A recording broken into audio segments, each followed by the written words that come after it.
Walang silbi ang ganda kung baog naman, Renato. 7 taon na. Pero hanggang ngayon, ang mansyong ito ay kasing tahimik pa rin ng sementeryo dahil sa asawa mo. Isang tuyong sanga na walang bunga, iyan ang napala mo sa pagpili sa babaeng yan. Ang boses ni Doña Pilar ay matalas pa sa kutsilyong hawak ni Isabela sa mga sandaling iyon. Bawat salita ng kanyang biyenan ay tila bumaon sa kanyang dibdib, ngunit nanatili siyang nakatayo sa madilim na sulok ng kusina. Sa kanyang harapan, ang kalderong naglalaman ng paboritong kare-kare ni Renato ay dahan-dahang kumukulo. Amoy na amoy ang bango ng sinangag na mani at ang tamis ng bagoong na siya mismo ang nagtimpla. Isang espesyal na hapunan para sa promosyon ng kanyang asawa bilang Senior Project Manager. Maingat na inilapag ni Isabela ang sandok sa tabi ng kalan. Nanginginig ang kanyang mga daliri, ngunit pilit niyang pinapakalma ang kanyang hininga. Sa kabilang silid, sa engrandeng dining room na pinalamutian ng mga kristal na chandelier, naririnig niya ang marahas na paglapag ng baso ni Doña Pilar sa lamesa. "Mami, please, huwag nating pag-usapan iyan ngayon. Malaking gabi ito para sa akin." Ang boses ni Renato ay bakas ang pagod, ngunit wala itong bahid ng pagtatanggol sa kanyang asawa. "At kailan pa, Renato? Kapag uod na ako. Gusto kong makakita ng apo na magmamana ng pangalang Villarosa. At alam mo sa loob mo hindi si Isabela ang makakapagbigay sa iyo niyon. Nakita mo ba ang anak ng mga Montero? Si Clarice? Siya ang tipo ng babaeng dapat na nasa tabi mo sa mga ganitong pagtitipon. Matalino, galing sa buena pamilya, at higit sa lahat, may kakayahang magdala ng buhay sa pamilyang ito." Napahawak si Isabela sa gilid ng lababo. Ang lamig ng granite ay hindi sapat upang palamigin ang nag-aalab na hapdi sa kanyang puso. 7 taon. 7 taon niyang isinantabi ang sariling pangarap. Tinalikuran niya ang alok na maging consultant sa ibang bansa upang maging anino ni Renato. Siya ang nagpupuyat para ayusin ang mga technical reports nito. Siya ang bumubuo ng mga estratehiya para makuha ang tiwala ng San Aurelio Holdings. At siya rin ang tahimik na tumatanggap ng lahat ng lait ni Doña Pilar upang mapanatili ang kapayapaan sa kanilang tahanan. Ngunit ang lahat ng iyon ay tila naging abo sa harap ng isang katotohanang hindi niya kontrolado: ang kawalan ng anak. Dahan-dahang humakbang si Isabela palabas ng kusina, dala ang mangkok ng mainit na ulam. Ang kanyang mukha ay isang maskara ng katatagan, isang kasanayang natutunan niya sa loob ng 7 taon ng pagtitiis. Nang makarating siya sa pintuan ng dining room, natigilan ang mag-ina. Ang mga mata ni Doña Pilar ay puno ng panghahamak, habang si Renato ay mabilis na nag-iwas ng tingin. Tila nahihiyang harapin ang asawang kanina lamang ay pinag-uusapan nila na parang isang sirang kagamitan. Narito na ang hapunan.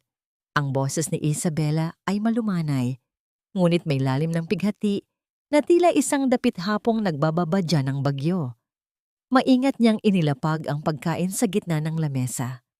Ang bawat kilos niya ay puno ng grasya, ang uri ng pagkilos na itinuro sa kanya ng kanyang ama sa Dumaguete, na kahit gaano pa kahirap ang buhay, huwag na huwag mong ihuhulog ang iyong dangal.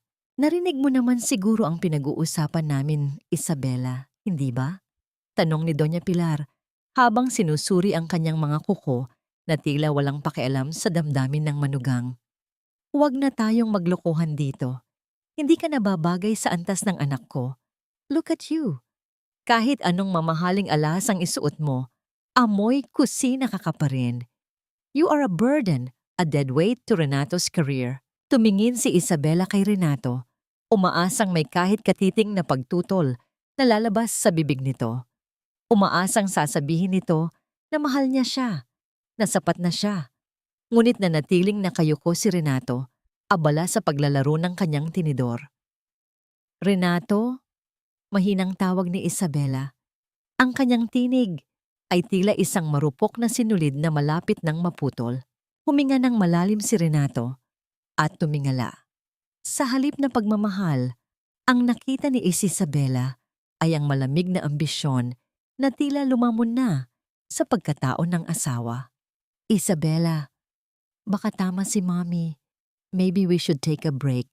Ang pressure sa trabaho, ang pressure sa bahay.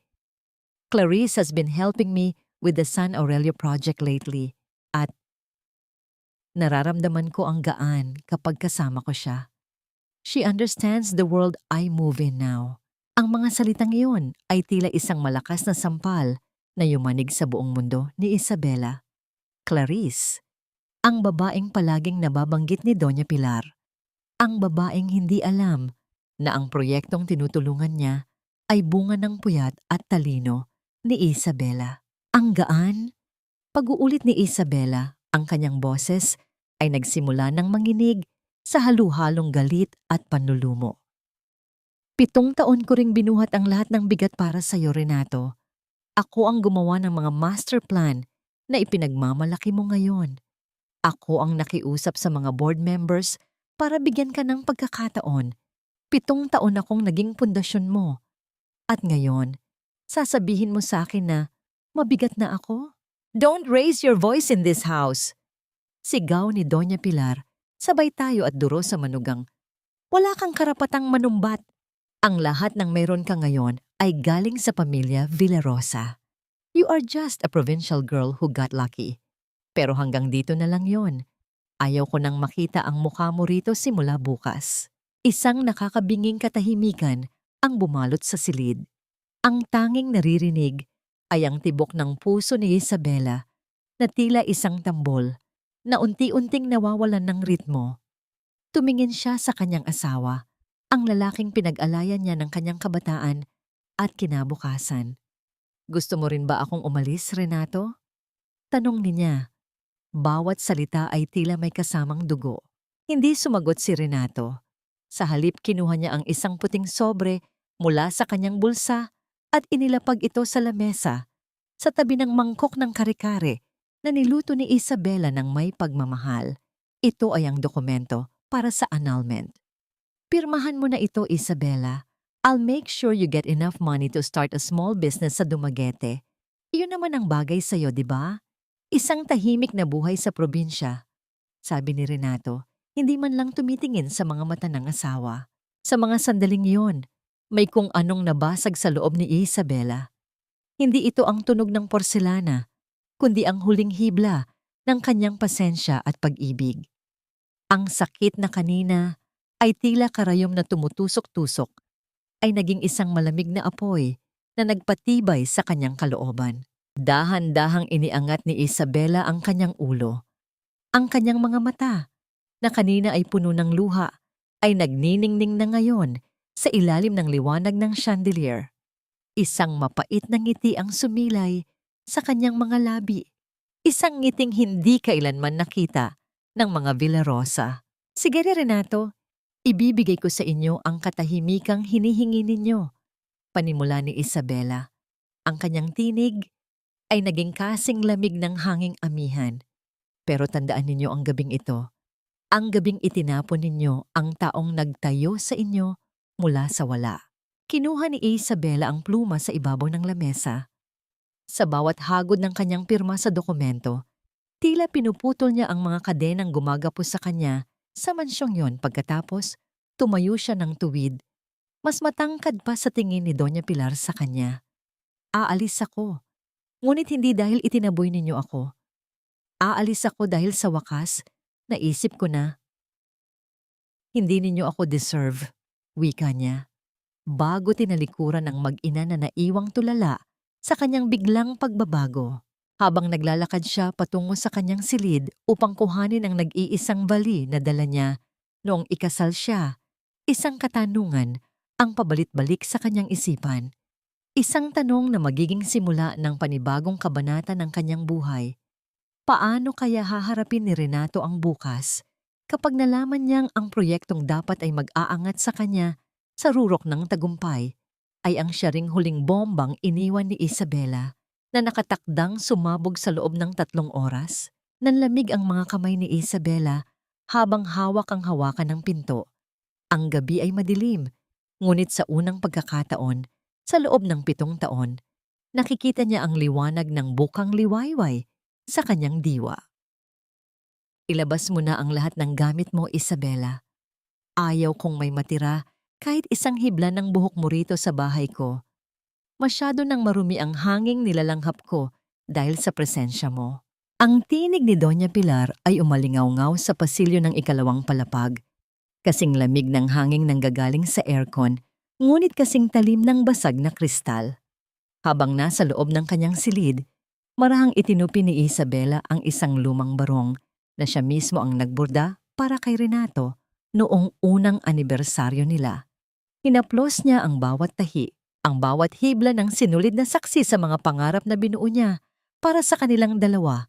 Mga pangarap na ngayon ay tila mga tuyong dahon na nililipad ng hangin. Walang imik siyang tumayo at inilagay ang barong sa loob ng kanyang maliit na maleta. Walang kislap ng galit sa kanyang mga mata, kundi isang malalim na kapaguran na tila nanunuot hanggang sa kanyang mga buto. Sa labas ng silid, naririnig niya ang mga yabag ni Renato, pabalik-balik, tila isang hayop na nakakulong sa sarili nitong konsensya. Renato, anak, ang dibdib ko. Tila may nakadagan na mabigat na bato. Hindi ako makahinga. Ang biglang pagsigaw ni Doña Pilar ay nagmula sa ibaba. Kasunod nito ay ang kalansing ng mga tasa at ang pagmamadaling mga hakbang ni Renato pababa ng hagdan. Mami, Mami, dahan-dahan. Isabela, tawagan mo ang doktor. Bilisan mo. Sigaw ni Renato mula sa salas. Ang boses ay punong-puno ng takot at pag-aalala. Dahan-dahang lumabas si Isabela mula sa silid. Nakita niya si Doña Pilar na nakahiga sa sofa. Ang isang kamay ay nasa dibdib habang ang isa naman ay tila nanginginig na nakakapit sa braso ni Renato. Ang mga mata ng matanda ay nakapikit ng mariin. Ngunit napansin ni Isabela ang bahagyang pagsilip ng mga ito, isang mapanuring sulyap upang masigurong gumagana ang kanyang palabas. Renato, huwag mo nang tawagan ang doktor, mahinang sabi ni Isabela habang nakatayo sa tuktok ng hagdan. Ang kanyang boses ay kalmado, isang kabaligtaran sa kaguluhan sa ibaba. Alam nating dalawa na ang tanging lunas sa sakit ng mommy mo ay ang makita akong lumalabas sa pintuang yan. How dare you? Nakikita mo nang naghihingalo ang nanay ko? Nakuha mo pang maging sarkastiko. Bulyaw ni Renato. Ang kanyang mukha ay namumula sa galit. Ito ba ang napala ko sa 7 taon? Isang asawang walang pakiramdam? Ang bawat salita ni Renato ay tila mga karayom na unti-unting itinutusok sa puso ni Isabela. Nais niyang sumigaw, nais niyang ipaalala rito kung ilang gabi siyang hindi natulog nung ito ang may sakit, kung paano niya tiniis ang lahat ng pagpapahiya ng kanyang ina para lang sa kanilang pagsasama. Ngunit nanatiling tikom ang kanyang bibig. Ang luhang kanina pa, nagbabadyang pumatak, ay pilit niyang pinigil hanggang sa maging isang masakit na bukol sa kanyang lalamunan. Marahang bumaba si Isabela, dala ang kanyang maleta. Ang tunog ng gulong nito sa sahig na gawa sa nara ay tila isang malungkot na martsa ng pamamaalam. Huminto siya sa harap ng mag-ina. Renato, iniwan ko sa ibabaw ng side table ang folder para sa San Aurelio Project. Nandoon ang huling analysis na kailangan mo para sa presentation bukas. Pakisabi rin kay Clarice, kailangan niyang i-double check ang mga subcontractors dahil may mga butas sa kontrata na ako lang ang nakakaalam. Wika ni Isabela, ang kanyang tinig ay hindi na nanginginig. Ito ay ang tinig ng isang taong tapos na ang lahat ng laban. Huwag mong banggitin ang pangalan ni Clarice. Wala kang karapatang madungisan ang pangalan ng isang babaeng tunay na nagmamahal sa akin. Sagot ni Renato, sabay tayo at harap kay Isabela. Sa sandaling iyon, ang ulan sa labas ay nagsimula nang bumuhos ng malakas. Ang bawat butil nito na tumatama sa mga bintanang salamin ay lumilikha ng isang malungkot at sunod-sunod na tunog. Tila ang langit mismo ay nakikiramay sa pait ng sandaling ito. Renato, anak, palayasin mo na siya bago pa tuluyang tumigil ang tibok ng puso ko. Bulong ni Doña Pilar, ang kanyang boses ay puno ng pait at tagumpay. Kinuha ni Renato ang maleta ni Isabela at marahas itong itinulak patungo sa pintuan. Umalis ka na. Huwag mo nang hintayin. Nakaladkarin pa kita palabas. Binuksan ni Isabela ang malaking pintuan ng mansyon. Ang malamig na hangin at ang wisik ng ulan ay agad na dumampi sa kanyang balat, ngunit mas matindi ang lamig na nararamdaman niya sa loob ng kanyang dibdib. Huminto siya sa may pintuan at lumingon sa huling pagkakataon. Nakita niya ang kanyang asawa na muling lumuhod sa tabi ng kanyang ina, ang lalaking minahal niya ng higit sa kanyang sarili, na ngayon ay hindi man lang magawang tingnan ang kanyang pag-alis. Walang payong, walang sombrero. Humakbang si Isabela palabas sa gitna ng nagngangalit na bagyo. Ang bawat patak ng ulan ay humahalo sa kanyang mga luhang, sa wakas ay pinayagan na niyang dumaloy. Ang kanyang manipis na blusa ay agad na dumikit sa kanyang katawan at ang bawat hakbang niya palayo sa mansyon ay tila pagpunit sa isang bahagi ng kanyang pagkatao.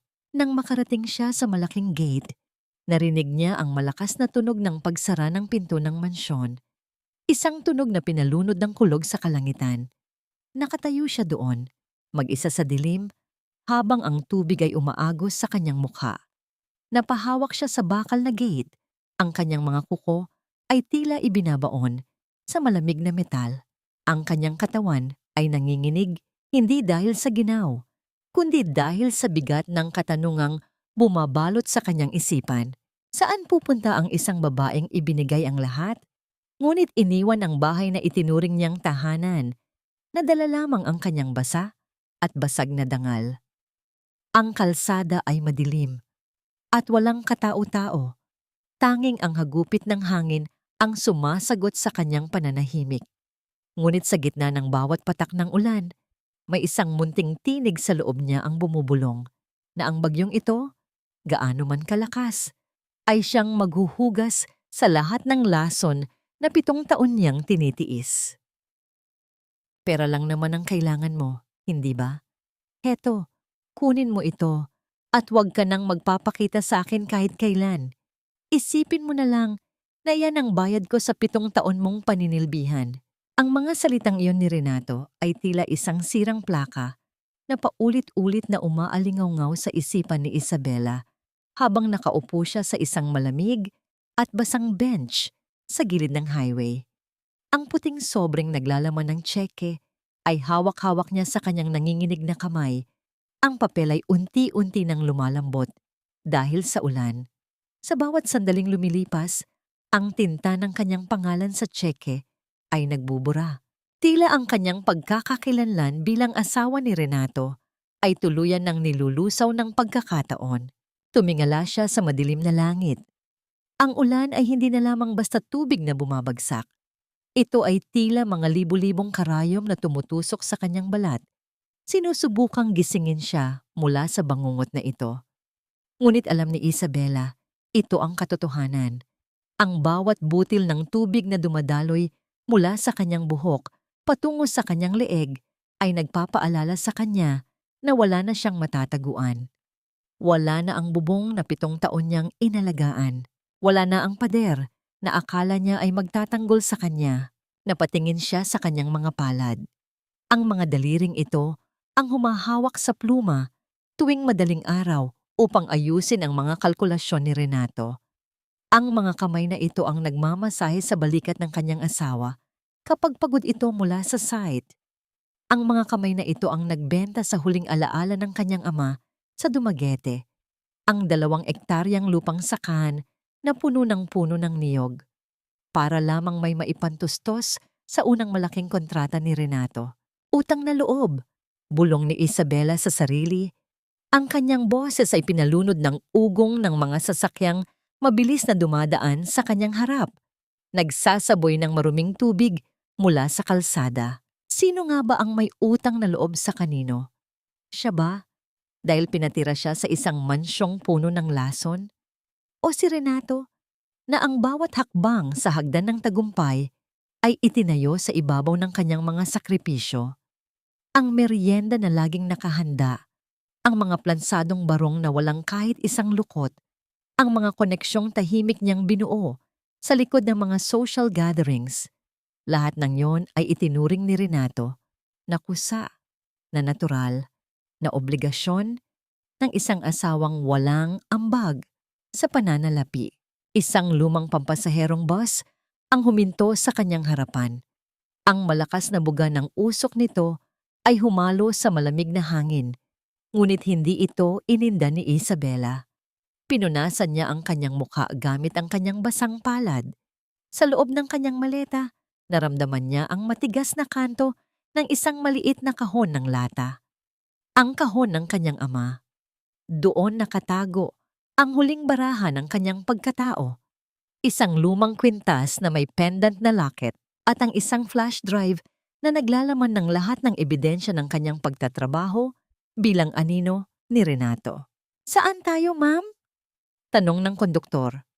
Ang boses ay puno ng pagmamadali. Habang nakasabit sa pintuan ng bus, tumingin si Isabela sa malayo.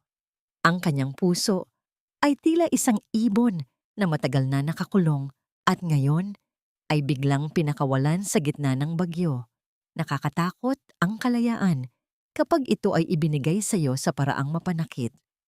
Ngunit sa likod ng takot, may isang munting apoy na nagsisimulang mag-alab. "Sa terminal," sagot ni Isabela. Ang kanyang boses ay mahina sa simula, ngunit unti-unti itong nagkakaroon ng tibay. Sa terminal papuntang pier, habang umaandar ang bus palayo sa marangyang subdibisyon kung saan siya itinuring na basahan, muling sumagi sa kanyang isipan ang mukha ni Doña Pilar. Ang nangisi ng tagumpay ng matanda, ang paraan ng paghigop nito ng tsa habang pinapanood siyang itaboy ng sariling asawa. Nanigas ang mga panga ni Isabela. Hindi siya babalik para magmakaawa. Hindi siya babalik para bawiin ang kanyang pwesto sa hapagkainan ng mga Villarosa.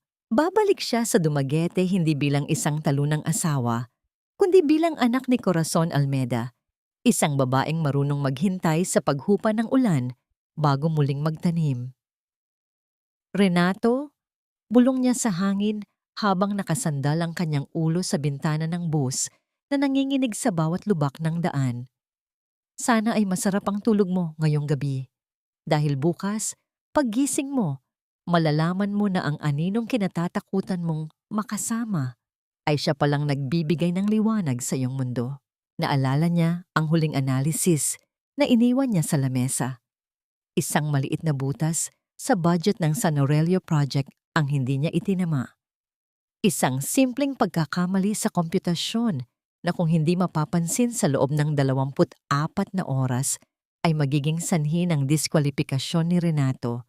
Hindi niya yon ginawa para sa paghihiganti. Ginawa niya yon bilang huling pagsubok. Kung tunay ngang matalino si Renato at si Clarice, gaya ng sabi ni Doña Pilar, makikita nila ang butas na yon. Ngunit kung sila ay mga hungkag na pader lamang na umaasa sa kanyang galing, doon magsisimula ang kanilang pagguho. Ang bawat kilometrong inilalayo ng bus ay tila isang layer ng sakit na binabalatan mula sa kanyang pagkatao. Masakit, oo. Parang binabalatan ang kanyang balat habang buhay. Ngunit alam ni Isabela, sa ilalim ng sugat na ito ay may bagong balat na sisibol. Isang balat na hindi na muling tatagos ang lason ng mga Villarosa. Naramdaman niya ang unti-unting pagbigat ng kanyang mga mata. Sa gitna ng pagod at ginaw, ang tanging nagbibigay sa kanya ng init ay ang alaala ng dagat sa Dumaguete. Ang amoy ng asin, ang tunog ng mga alon, at ang katahimikang hindi mapanira. "Kaunting tiis na lang, Isabela," sabi niya sa kanyang sarili, habang ang kanyang kamay ay mahigpit na nakakapit sa strap ng kanyang bag. Malapit na tayong makauwi. Ngunit sa gitna ng kanyang pag-idlip, isang imahe ang biglang sumulpot sa kanyang panaginip. Si Renato, na may hawak na dugo ang tora-tora, habang sumisigaw ng kanyang pangalan sa gitna ng isang gumuguhong gusali. Nagising si Isabela na habol ang hininga. Ang bus ay huminto sa isang madilim na kanto. Bakit hanggang sa kanyang panaginip ay tila may babalang hatid ang kanyang konsensya? O sadyang ang kanyang puso ay hindi pa handang bumitaw sa taong 7 taon niyang naging mundo? Meow. Ang pinakamasakit na paalam ay hindi ang binibigkas ng labi, kundi ang nararamdaman ng mga paa habang lumalakad palayo sa lugar na akala mo ay iyong tahanan. Habang hinihila ni Isabela ang kanyang maleta patungo sa bukana ng pier, bawat hakbang niya ay tila may kasamang bigat ng 7 taong pagsasama. Ang semento ay madulas at puno ng mga puddles ng tubig ulan na sumasalamin sa malungkot na liwanag ng mga poste ng ilaw. Sa kanyang paligid, ang ingay ng mga taong nagmamadaling sumakay sa barko at ang amoy ng krudo at alat ng dagat ay humahalo sa malamig na hanging humahampas sa kanyang basang balat. Nanginginig ang kanyang kamay nang kuhanin niya ang kanyang cellphone mula sa bulsa. Umaasa ang isang maliit na bahagi ng kanyang puso, ang bahaging hangal at nagmamahal pa rin, na makakakita siya ng kahit isang mensahe mula kay Renato, isang tanong kung nasaan siya, o kahit isang pakiusap na bumalik na siya dahil nagkamali ito. Ngunit ang screen ay nananatiling madilim. Walang notification, walang tawag, walang kahit anong paramdam mula sa lalaking kani-kanina lang ay asawa niya. Isang tawag ang biglang pumasok, ngunit hindi ito ang pangalang hinihintay niya. Nanay Rosa, bulong ni Isabela. Ang kanyang boses ay naging paos at halos hindi marinig dahil sa ihip ng hangin. Hija, nasaan ka? Kanina pa ako nag-aalala. Nakita ko ang pag-alis mo sa CCTV ng subdivision mula sa guardhouse. Bakit mag-isa ka? Bakit ka nasa ulanan? Ang boses ng matanda ay puno ng panginginig at tunay na malasakit. Ang tanging init na naramdaman ni Isabela sa gabing iyon. Wala na po ako sa mansyon, nanay. Malaya na po ang pamilya Villarosa sa akin. Sagot ni Isabela habang pilit na kinakagat ang kanyang labi upang hindi humagulhol. Huwag na po kayong mag-alala sa akin. Pauwi na po ako sa kinalakihan ko. Diyos ko, Isabela, paano na ang mga gamit mo? Ang mga pinaghirapan mo? Hindi mo dapat hinahayaan na tratuhin ka nila ng ganyan. Sapat na po ang dala ko, Nanay Rosa. Ang dangal ko ang pinakamahalagang baon ko ngayon. Maraming salamat po sa lahat. Ibinaba ni Isabela ang telepono bago pa siya tuluyang mawala ng lakas. Huminga siya ng malalim. Nilalasap ang amoy ng dagat na tila tumatawag sa kanya. Sa bawat hakbang niya paakyat sa rampa ng barko, nararamdaman niya ang panginginig ng bakal sa ilalim ng kanyang mga paa. Ang malaking barko ay tila isang higanteng naghahanda sa paglalakbay. Ang usok mula sa tsimpanya nito ay humahalo sa madilim na ulap sa itaas. Nang makahanap siya ng pwesto sa deck, isinandal ni Isabela ang kanyang ulo sa malamig na rehas. Pinanood niya ang mga ilaw ng Manila na unti-unting lumiliit habang dahan-dahang kumikilos ang barko palayo sa pantalan. Ang lungsod na ito ang naging saksi sa kanyang mga pangarap, sa kanyang kasal, at ngayon, sa kanyang pinakamasakit na pagkatalo. Ngunit sa gitna ng kadiliman ng karagatan, naalala niya ang isang bagay. Ang flash drive na nakatago sa loob ng kanyang maliit na kahon ng lata. Doon nakatabi ang orihinal na digital signatures at ang decryption keys para sa San Aurelio Infrastructure Project. Bukas ng umaga, kapag sinubukan ni Renato na i-upload ang pinal na dokumentasyon gamit ang access code na alam nito, tatanggihan ng system ang kanyang entry. Dahil ang security protocol ay nakapangalan hindi sa kumpanya, kundi sa personal na account ni Isabela na siya mismo ang nagdisenyo bilang proteksyon. Isang mapait na ngiti ang sumilay sa kanyang mga labi. Hindi niya intensyong sirain si Renato, ngunit ang sistem na binuo niya ay may sariling katapatan, isang katapatang hindi kayang pantayan ng kanyang asawa.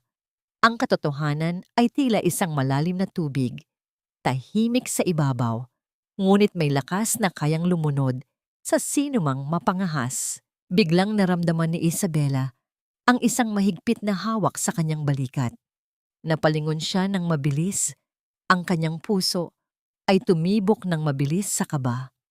Isang lalaking nakasuot ng itim na jacket at may malalim na mga mata ang nakatayo sa kanyang likuran.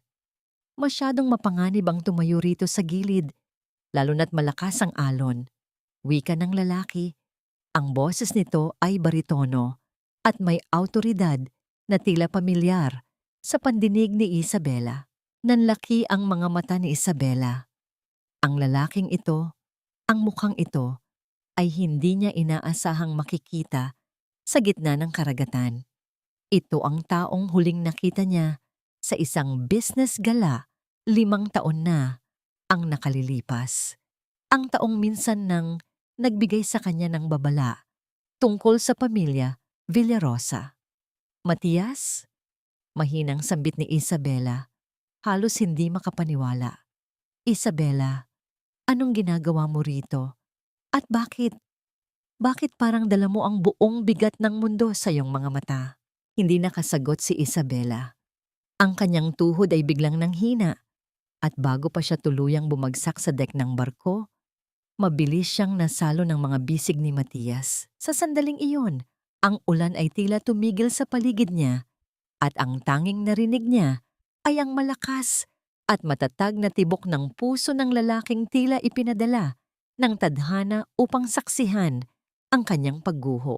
Ngunit sa kabila ng pagliligtas na ito, isang mas malaking panganib ang naghihintay. Dahil sa mansyon ng mga Villarosa, si Renato ay kasalukuyang binubuksan ng folder na iniwan ni Isabela at ang unang pahinang nakita niya ay hindi ang report, kundi isang liham na magpapabago sa lahat ng plano niya para sa kinabukasan nila ni Clarice. Suot ang kanyang pinakamahal na suit na kulay asul, pumasok si Renato sa gusali ng San Aurelio Holdings na tila isang haring handang tanggapin ang kanyang korona.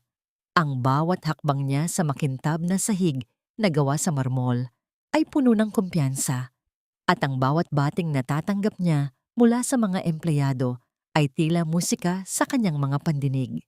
Sa kanyang isipan, ito na ang rurok ng kanyang pangarap, ang maging senior project manager ng pinakamalaking infrastructure firm sa bansa. Ngunit sa loob ng kanyang opisina, ang katahimikan ay tila isang nagbabadyang unos. Umupo si Renato sa kanyang leather chair at binuksan ang kanyang laptop. Agad niyang kinuha ang flash drive na laging nakalagay sa kanyang keychain. Ngunit nang tingnan niya ito, napansin niyang wala na ang maliit na silver na drive na dati ay naroon. Nasaan na yon? Bulong ni Renato sa sarili. Ang kanyang boses ay nagsisimula ng mabalisa. Hinalughog niya ang kanyang bag, ang kanyang mga drawer, at kahit ang mga bulsa ng kanyang jacket, ngunit wala ang drive. Naalala niya ang folder na iniwan ni Isabela sa lamesa kagabi. Marahil ay inilagay iyon ng kanyang asawa sa loob para hindi niya makalimutan.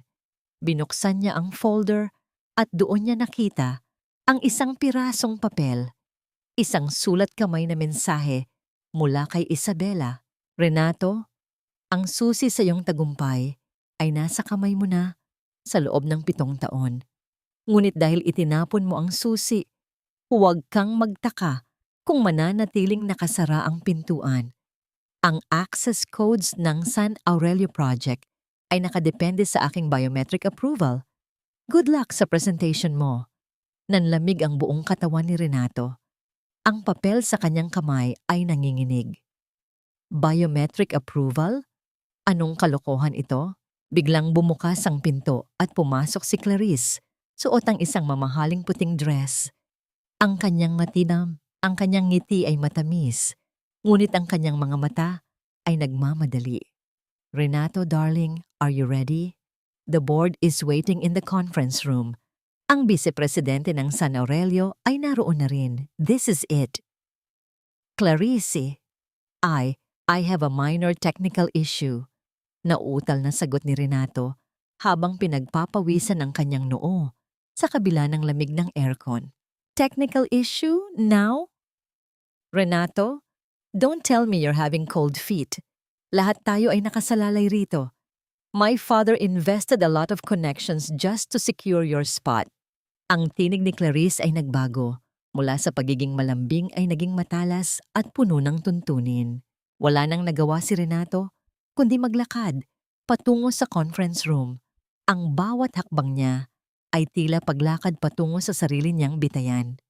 Sa loob ng silid, nakaupo ang matatandang miyembro ng board at sa dulo ng lamesa ay ang vice-presidente ng San Aurelio Holdings. Mr. Villarosa, we are eager to see the final feasibility study and the strategic implementation plan for the new bridge project. Panimula ng vice-presidente, ang kanyang boses ay seryoso at walang emosyon. As you know, the main consultant we've been working with remotely has officially resigned last night. We expect you to take over the full technical leadership. Tumayo si Renato at ikinonekta ang kanyang computer sa malaking screen. Ang lahat ay nakatingin sa kanya. Pinindot niya ang system login, ngunit sa halip na bumukas ang files, isang malaking babala ang lumabas sa screen. Access denied. Authorized personnel only. What is the meaning of this, Mr. Villarosa? Tanong ng isang board member. Ang kanyang mga kilay ay nagsalubong. I'm just updating the security protocol, sir. Pagsisinungaling ni Renato. Paulit-ulit niyang itinitipa ang kanyang password. Ang tunog ng keyboard ay mabilis at desperado. Ngunit ang error message sa screen ay kasing pula ng galit na nararamdaman niya sa kanyang dibdib. Wait, let me just call my assistant. Your assistant? I thought you handled the core encryption yourself.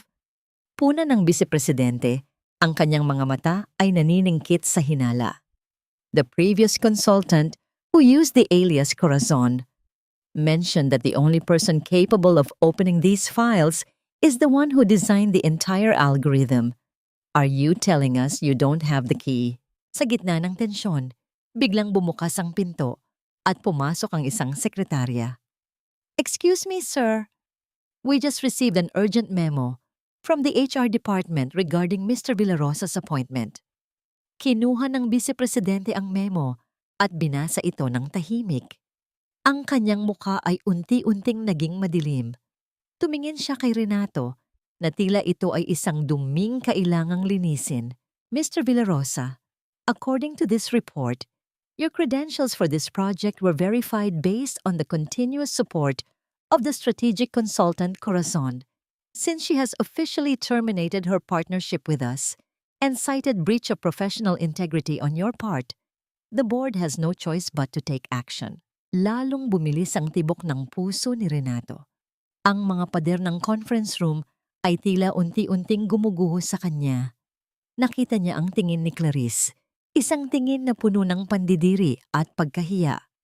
As of this moment, Mr. Villarosa, your appointment as Senior Project Manager is officially suspended, deklara ng Vice-Presidente. We will conduct a full audit of your previous works. You are escorted out of the building immediately. Samantala, sa loob ng isang tahimik na cabin sa barko, nagising si Isabela mula sa isang mahimbing na tulog. Ang unang nakita niya ay ang malumanay na mukha ni Matias na nakaupo sa isang silya sa tabi ng kanyang higaan. May hawak na isang tasang mainit na tsa. Gising ka na pala, mahinang sabi ni Matias. Ang kanyang boses ay tila isang mainit na kumot sa gitna ng malamig na umaga. Nasa ligtas ka ng lugar, Isabela. Wala nang makakasakit sa iyo rito. Hinawakan ni Isabela ang mainit na tasa. Isang maliit na luhang muli ay pumatak. Ngunit sa pagkakataong ito, hindi ito dahil sa sakit, kundi dahil sa ginhawang sa wakas ay may isang taong nakakita sa kanyang halaga nang walang hinihinging kapalit. Ngunit sa likod ng kapayapaang ito, alam ni Isabela na ang bagyong iniwan niya sa Manila ay nagsisimula pa lamang manalasa.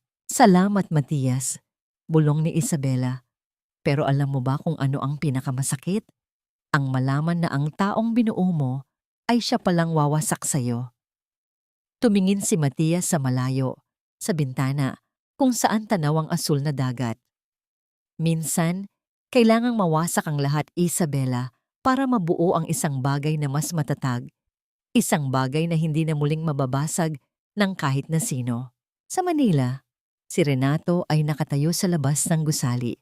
Bitbit ang isang maliit na box ng kanyang mga gamit habang pinapanood ang sasakyan ni Clarice na mabilis na humaharurot palayo nang hindi man lang siya tinitingnan.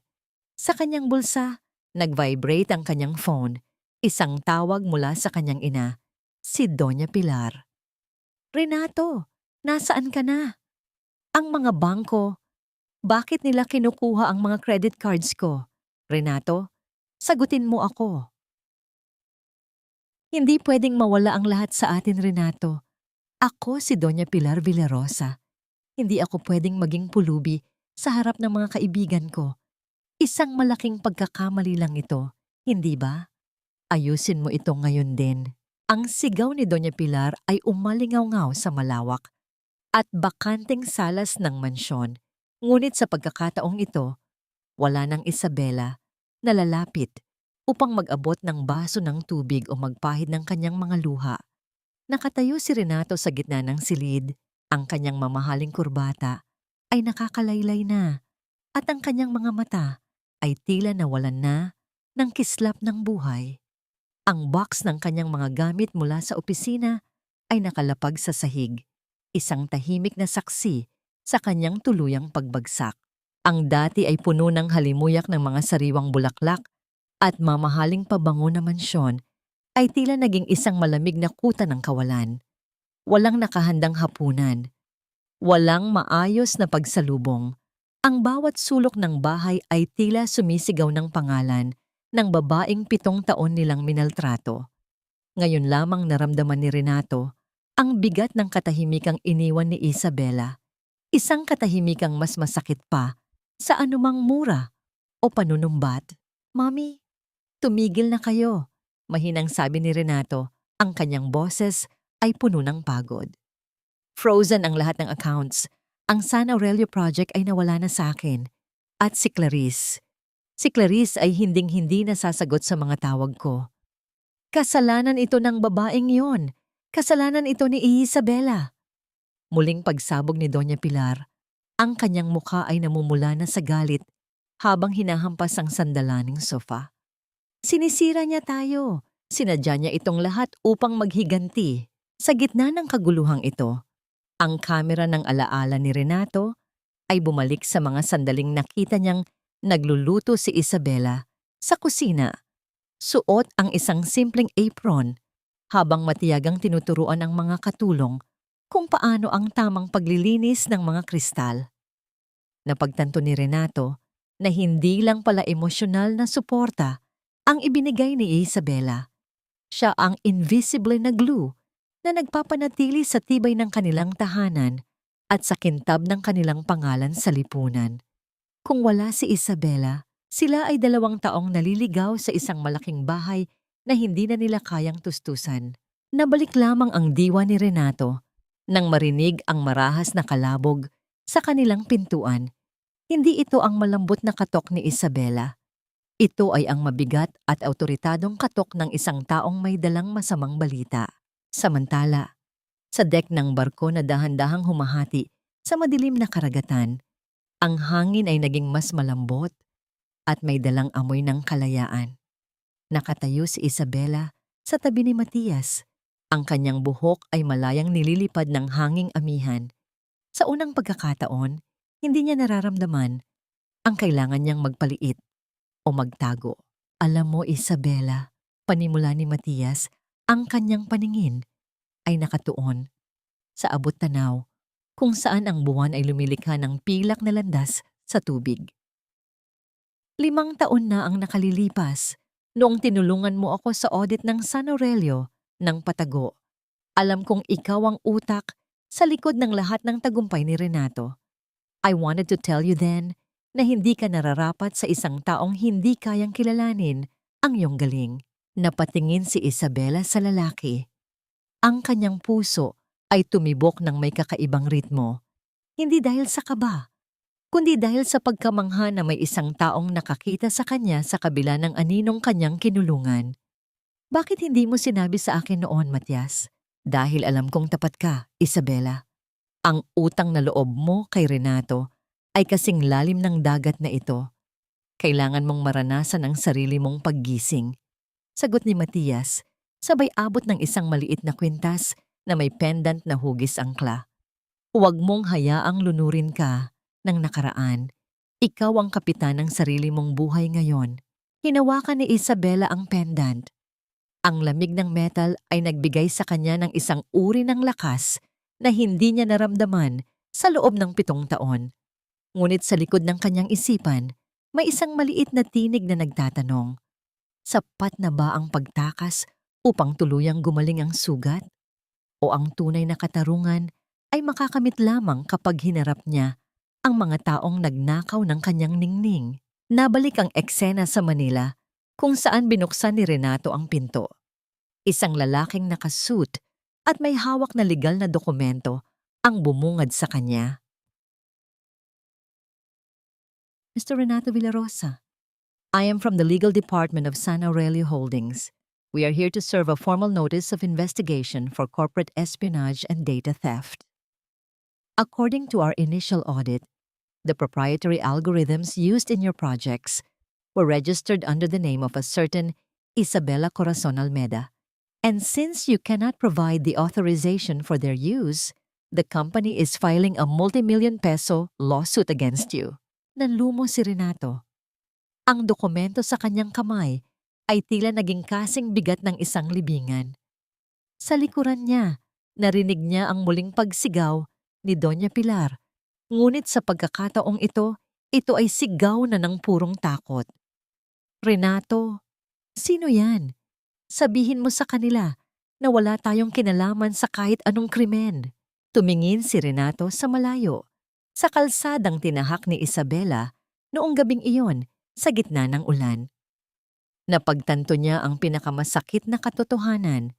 Sa pagtataboy niya kay Isabela, hindi lang niya itinapon ang kanyang asawa. Itinapon niya ang tanging depensa niya laban sa mundo. Magagawa kaya ni Isabela na tumalikod ng tuluyan kapag nalaman niyang ang lalaking minahal niya ay nasa bingit na ng pagkakakulong? O muli bang mananaig ang kanyang mapagpatawad na puso sa harap ng isang taong naging dahilan ng kanyang pagluha?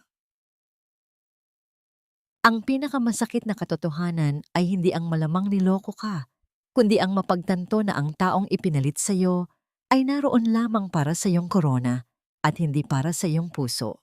Nakatayo si Renato sa labas ng isang marangyang kondominium sa Makati. Ang ulan ay tumila na, ngunit ang lamig ng gabi ay nanunuot pa rin sa kanyang basang suit. Hawak niya ang kanyang cellphone. Ang screen ay puno ng mga hindi sinasagot na tawag at mensahe para kay Clarice. Sa bawat minutong lumilipas, ang kanyang pag-asa ay tila isang kandilang unti-unting nauubos ang mitya. Sa wakas, bumukas ang malaking salamin na pinto ng lobby. Lumabas si Clarice, suot ang isang itim na cocktail dress na tila kumikislap sa ilalim ng mga ilaw ng gusali. Ngunit sa halip na yakap ng pag-aalala, isang malamig at distansyadong tingin ang ibinubalot niya kay Renato. Clarice! Salamat at lumabas ka. Kailangan nating mag-usap. Ang kumpanya. Ang mga accounts ko. I need your help. Baka pwedeng kausapin ng daddy mo ang board.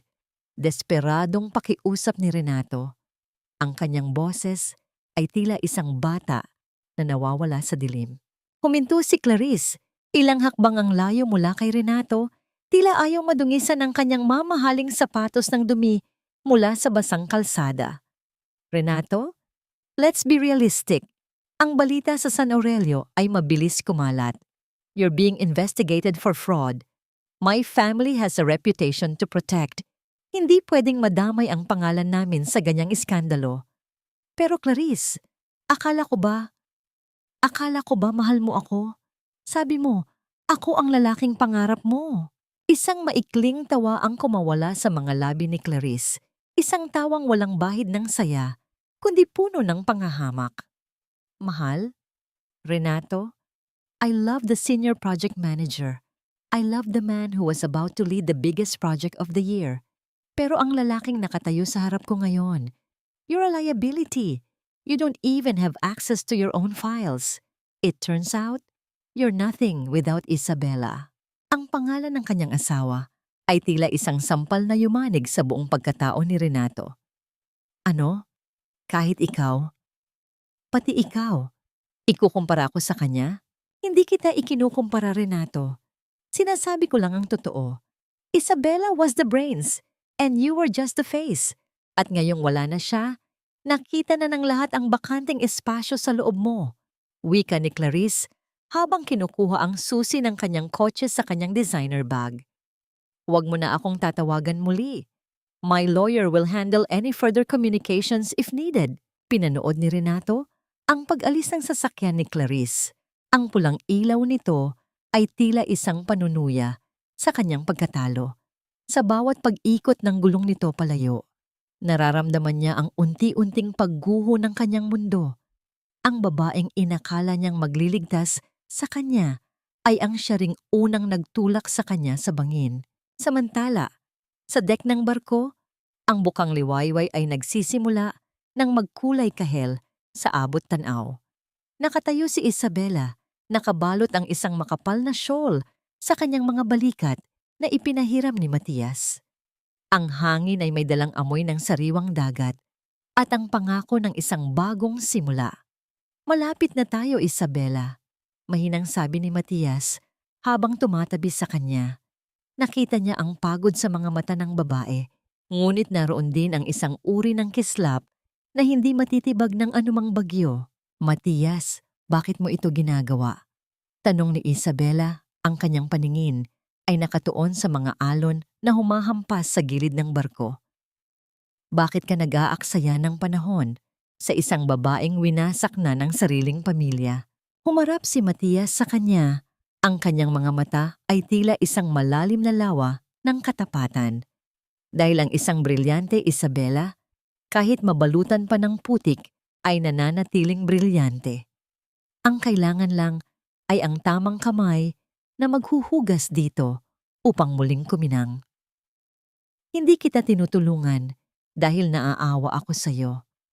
Tinutulungan kita dahil naniniwala ako na ang mundo ay nangangailangan ng mas maraming babaeng tulad mo, matapang, matalino, at may dangal. Isang golden moment ang namagitan sa kanila. Isang maliit na lumilipad na isda ang tumalon mula sa tubig. Lumilikha ng maliliit na bilog sa ibabaw ng dagat. Sinundan iyon ng tingin ni Isabela at sa unang pagkakataon, nakaramdam siya ng tunay na kapayapaan. Hindi na siya ang anino ni Renato. Siya ay si Isabela Corazon Almeda at ang dagat na ito ang kanyang saksi. Ngunit sa Manila, sa loob ng nagdidilim na mansyon, si Doña Pilar ay desperadong tumatawag sa kanyang mga kumare. Hello? Mare? Oo, si Pilar ito. Baka pwedeng makahiram ng kaunti. Alam mo naman ang investment namin na delay lang. Ang tanging sagot na natatanggap niya ay ang tunog ng pagkaputol ng linya o ang mga malamig na dahilan na sila ay abala. Ang mga taong dati ay yumuyukod sa kanyang harap ay tila nagkaroon na ng amnesia. Ang bawat pagtanggi ay isang misteryong nakabitin. Paano nalaman ng lahat ang tungkol sa kanilang pagbagsak ng ganoon kabilis? Ang sagot ay nasa loob ng folder na iniwan ni Isabela. Sa huling pahina, nakatago ang isang listahan ng lahat ng mga transaksyong ginawa ni Doña Pilar gamit ang pera ng kumpanya. Mga ebidensyang matagal nang itinatago ni Isabela upang protektahan ang pamilya. Ngunit ngayon ay nasa kamay na ng mga awtoridad. Biglang tumunog ang telepono ni Renato. Akala niya ay si Clarice, ngunit ang rumihistro sa screen ay ang pangalan ng Vice-Presidente ng San Aurelio Holdings, Villarosa. Nakita na namin ang kabuuan ng report ni Corazon. Hindi lang pala incompetence ang kaso mo. May kasama itong embezzlement na kinasasangkutan ng iyong ina. At may isa pa kaming nalaman. Ang Vice-Presidente na kausap mo ngayon, siya ang nag-iisang tagapagmana ng Aragon Group. si Matias Aragon, at kasama niya ngayon ang asawa mo. Nanigas si Renato. Ang pangalang Matias Aragon ay tila isang kidlat na tumama sa kanyang isipan. Ang lalaking pinakamakapangyarihan sa industriya, ang lalaking dati niyang kinaiinggitan, ay ang siyang kasama ngayon ng babaeng itinapon niya sa ulan, dambambantambake. Ang pagbabalik sa pinagmulan ay hindi kailanman tanda ng pagkatalo, kundi isang matapang na hakbang patungo sa muling pagkabuo ng isang pusong winasak ng kalupitan. Dahan-dahang dumaong ang barko sa pantalan ng Dumaguete. Ang sikat ng araw ay banayad na humahalik sa ibabaw ng asul na dagat. Lumilikha ng mga kislap na tila mga nagkalat na diamante sa tubig. Habang bumababa sa rampa, nalanghap ni Isabela ang pamilyar na amoy ng alat at sariwang hangin. Ang amoy ng kanyang kabataan. Ang amoy ng kalayaang matagal niyang ipinagkait sa kanyang sarili. Nakatayo sa kanyang tabi si Matias, tahimik ngunit ramdam ang matatag na presensya. Hindi nito kinuha ang kanyang maleta nang sa pilitan, sa halip ay hinayaan siyang maglakad ng may sariling ritmo, isang pagkilala sa kanyang kakayahang tumayo sa sarili niyang mga paa. "Welcome home, Isabela," mahinang sabi ni Matias. Ang kanyang boses ay tila isang banayad na kumpas ng musika sa gitna ng ingay ng mga taong nagsisibabaan. "Salamat, Matias. Parang nananaginip ako. Akala ko, hinding-hindi na ako makakabalik dito. Nataas noo," sagot ni Isabela. Pinagmasdan niya ang mga luntiang puno ng niyog sa malayo at ang payapang bundok ng Talinis na tila naghihintay sa kanyang pag-uwi. Dinala siya ni Matias sa isang maliit ngunit magandang bahay na bato malapit sa dalampasigan. Ito ang lumang rest house ng mga Aragon na matagal nang hindi nagagamit, ngunit maayos na nalinis at nahanda para sa kanyang pagdating. Ang bawat bintana ay nakaharap sa dagat. Hinahayaan ang tunog ng mga alon na maging katuwang ng katahimikan sa loob ng bahay. Pagpasok ni Isabela, tumigil siya sa gitna ng salas. Ang sahig ay gawa sa makinis na kahoy at ang bawat sulok ay puno ng liwanag. Wala rito ang mabigat na aura ng mansyon ng mga Villarosa. Walang mga matatalas na mata ni Doña Pilar na nakabantay sa bawat kilos niya. Wala ang malamig na pakikitungo ni Renato. Lumabas si Isabela sa beranda at dahan-dahang bumaba patungo sa dalampasigan. Ang kanyang mga paa ay naramdaman ang init ng pinong buhangin. Huminto siya, lumingon sa paligid upang masigurong walang nakakakita at dahan-dahang lumuhod. Doon naganap ang isang golden moment. Ibinaba ni Isabela ang kanyang mga kamay at hinayaan ang buhangin na dumaloy sa pagitan ng kanyang mga daliri. Ang bawat butil nito ay tila bumubulong ng mga alaala ng kanyang ama. Ang mga araw na tinuturuan siya nitong magbasa sa ilalim ng puno. Ang mga aral tungkol sa pagiging tapat at matatag. Sa pagkakataong ito, hindi na niya pinigilan ang kanyang sarili. Umiyak siya. Ngunit hindi ito iyak ng pighati. Ito ay iyak ng pagpapakawala sa lahat ng dumi at lason na 7 taon niyang kinalimutan sa Manila. "Pa, narito na po ako. Baon ko ang dangal na itinuro ninyo sa akin," bulong niya sa hangin. Mula sa malayo pinapanood ni Matias ang babae. Alam niyang kailangan ni Isabela ang sandaling ito. Hindi siya lumapit upang istorbuhin ang kanyang pagluluksa at pagbangon. Alam ni Matias na ang sugat sa kaluluwa ay hindi ginagamot ng mabilisang salita, kundi ng panahon at ng yakap ng lupang sinilangan. Kinahapunan. Habang naghahanda si Isabela ng simpleng hapunan, isang sariwang isda na binili sa palengke at nilagang saging, isang motorsiklo ang huminto sa harap ng bahay. Isang lalaking nakauniporme ng courier ang bumaba at may dalang isang kulay kape na sobre. "Para kay Miss Isabela Almeda po?" tanong ng lalaki. Tinanggap ni Isabela ang sobre nang may halong kaba. Sino ang nakakaalam na narito siya? Binuksan niya ito at bumungad sa kanya ang pamilyar na sulat kamay ni Nanay Rosa. Ngunit sa loob ng sobre, may isa pang liham na nakatupi ng maayos. Hiha, patawarin mo ako sa pang-iistorbo. Ngunit kailangan mong malaman ito. Hindi titigil si Renato. Ngayon pa lang niya napagtatanto ang halaga ng nawala sa kanya at natatakot ako sa kaya niyang gawin para mabawi ka.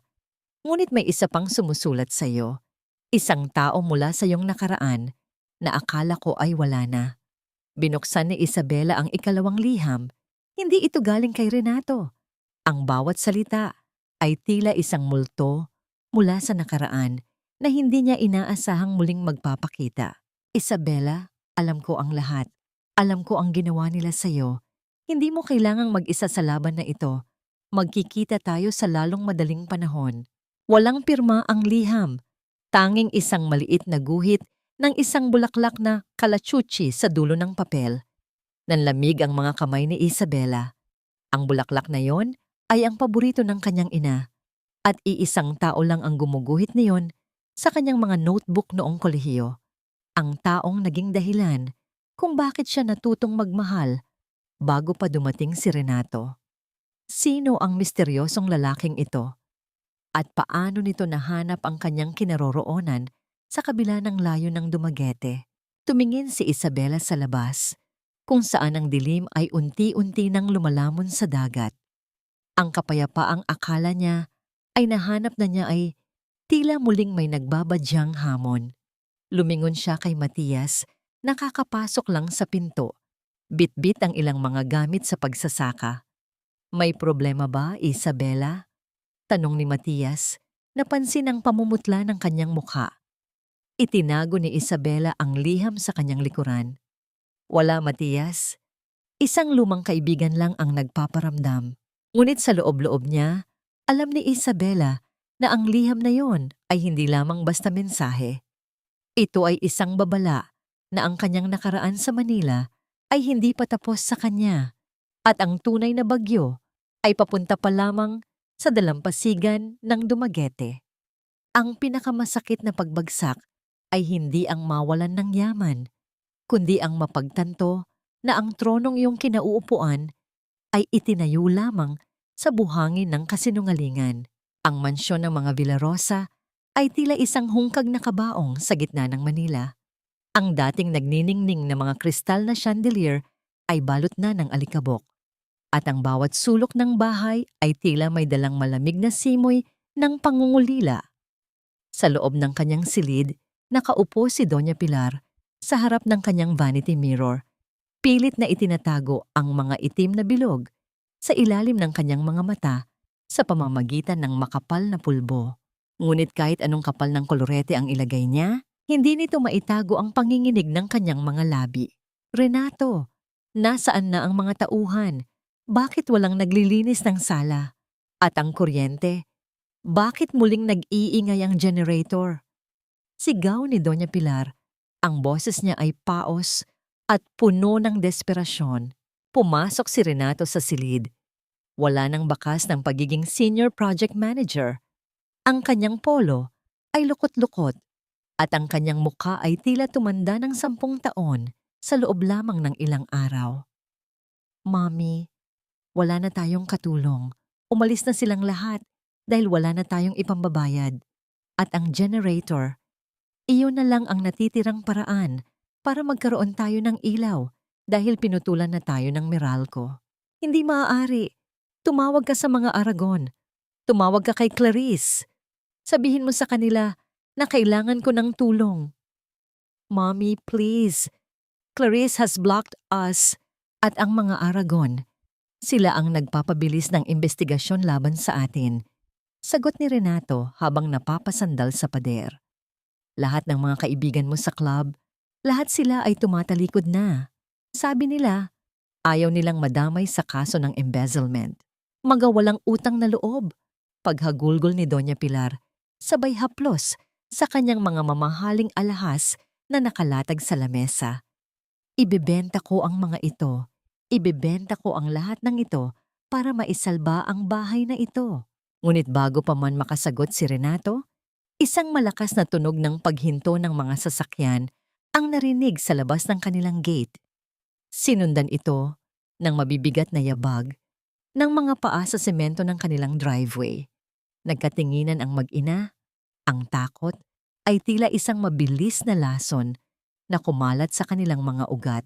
Dahan-dahang lumabas si Renato at binuksan ang malaking pintuan. 3 lalaking nakasuit ang bumungad sa kanya. May dalang mga folder at isang opisyal na dokumento.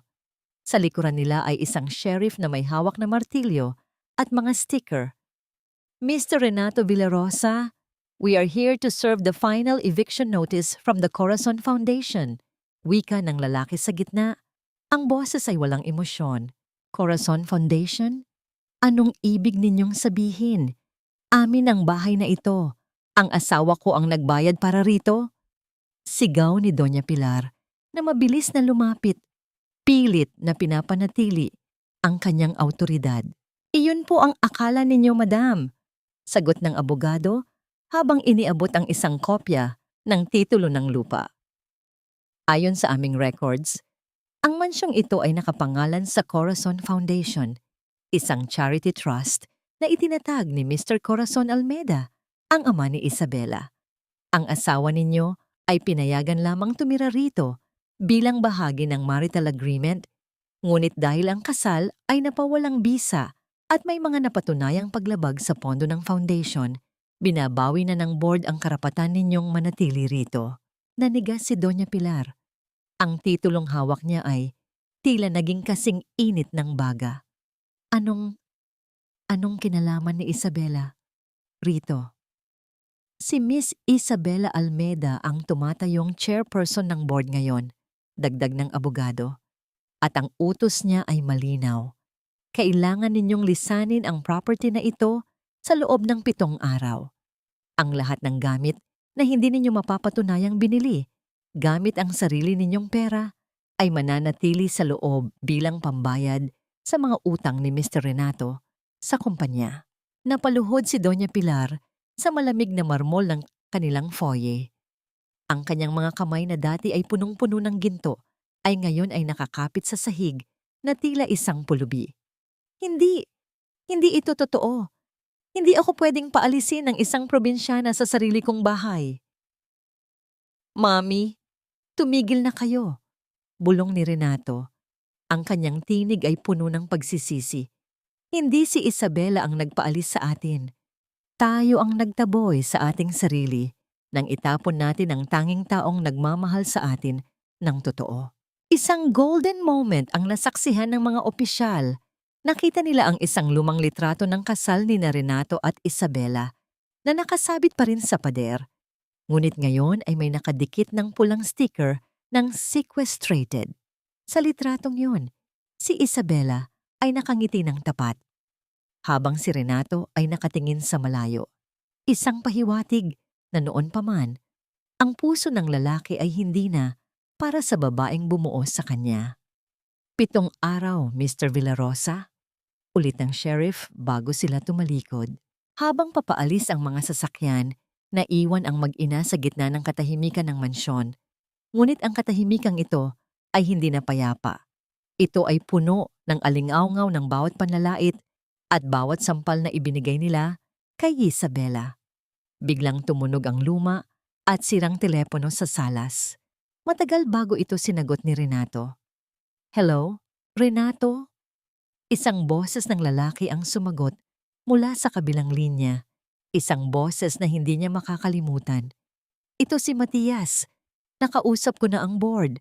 May isang paraan para hindi kayo tuluyang mawalan ng matitirhan. Ngunit ang kapalit ay ang huling bagay na natitira sa inyo. Ano yon?